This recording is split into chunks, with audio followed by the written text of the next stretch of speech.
ಮುಗ್ಸವ್ರ ಊರ್ ಹಾಡು ಮಾಡೋದಕ್ಕೆ ರಿಸರ್ಚು ನಡ್ಸವ್ರ ಹೆಂಗೆ ಹಾಡಿದರು ಬಾಯಿ ನೋಯ್ತವೆ ಇನ್ನು ಕೇಳಿದರೆ ಕಿವಿ ಹೋಯ್ತವೆ ಹೆಂಗೆ ಹಾಡಿದರು ಬಾಯಿ ನೋಯ್ತವೆ ಇನ್ನು ಕೇಳಿದರೆ ಕಿವಿ ಹೋಯ್ತವೆ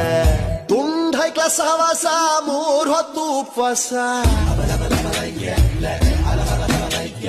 ಒಬ್ಬ ಟೀಕೆ ಅಂಟಸ ಒಬ್ಬ ಕ್ವಾಟ್ಲೆ ಸತ್ತಿಸ